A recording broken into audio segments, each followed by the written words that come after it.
ಜಗ್ಗುತ್ತಿರುವ ಸರ್ಕಾರಕ್ಕೆ ರೈತರ ಕಣ್ಣಿಗೆ ಮಣ್ಣು ಎರಚುತ್ತಿರುವ ಸರ್ಕಾರಕ್ಕೆ ಭ್ರಷ್ಟ ಅಧಿಕಾರಿಗಳಿಗೆ ಏಕೆ ಬೇಕು ಏಕೆ ಬೇಕು ಎಲ್ಲಿವರೆಗೆ ಹೋರಾಟ ಯಾತಕ್ಕಾಗಿ ಹೋರಾಟ ಸರ್ಕಾರಂತೆ ಸರ್ಕಾರ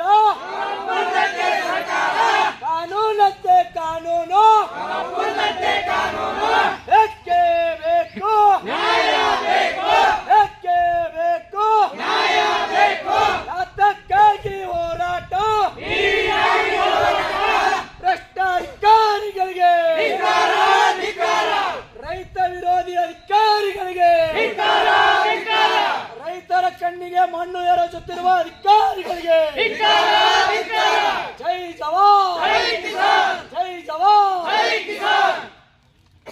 ಜಲಾಶಯದ ವ್ಯಾಪ್ತಿಗೆ ಬರ್ತಕ್ಕಂಥ ಮುಳವಾಡ ಏತ ನೀರಾವರಿಗೆ ಸಂಬಂಧಿಸಿದ ಸಂಕನಾ ಶಾಖಾ ಕಾಲುವೆ ಹೂನಿಪರಿಗೆ ಹೋಬಳಿ ವ್ಯಾಪ್ತಿಯಲ್ಲಿ ನಿರ್ಮಾಣ ಮಾಡಿದ್ದು, ಅದರಿಂದ ವಿತರಣಾ ಕಾಲುವೆ ಮಾಡಿ ಸುಮಾರು 8 ಹಳ್ಳಿಗಳಿಗೆ ನೀರು ಸರಬರಾಜು ಮಾಡಬೇಕು. ಆ ಭಾಗದ ಹಳ್ಳಿಗಳಲ್ಲಿ ಜನ ಹಾಗೂ ಜಾನುವಾರುಗಳಿಗೆ ಕುಡಿಲಿಕ್ಕೆ ನೀರಿಲ್ಲ ತಿಳ್ಕೊಂಡೇಳಿ ವಿತರಣಾ ಕಾಲುವೆ ಮಾಡಲಿಕ್ಕೆ ಪ್ರಾರಂಭ ಮಾಡಿದ್ರು. ಅದನ್ನು ಅರ್ಧಕ್ಕೆ ನಿಲ್ಲಿಸಿದ್ದಾರೆ.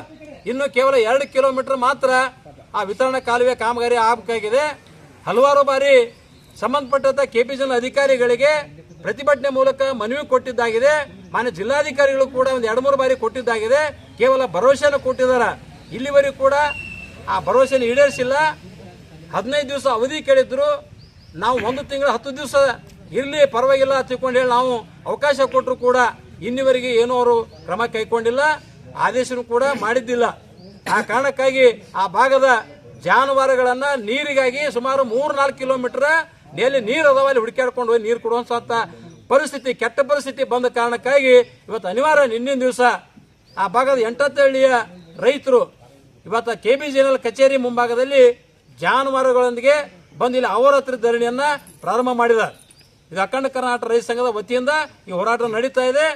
ನಿನ್ನೆ ದಿವಸ ಸಾಯಂಕಾಲ KBJNL ಮುಖ್ಯ ಅಭಿಯಂತರರು ದೂರವಾಣಿ ಮೂಲಕ ಮಾತನಾಡಿ, ಇಲ್ಲ ಇವತ್ತ ಆದೇಶ ಮಾಡಿದ್ದಾರೆ, ಸಹಿ ಆಗಿದೆ, ಇನ್ನು ಕಾಮಗಾರಿ ಟೆಂಡರ್ ಕರೆದು ಪ್ರಾರಂಭ ಮಾಡ್ತೀವಿ ಅಂತ ಮಾತನ್ನು ಹೇಳಿದ್ದಾರೆ.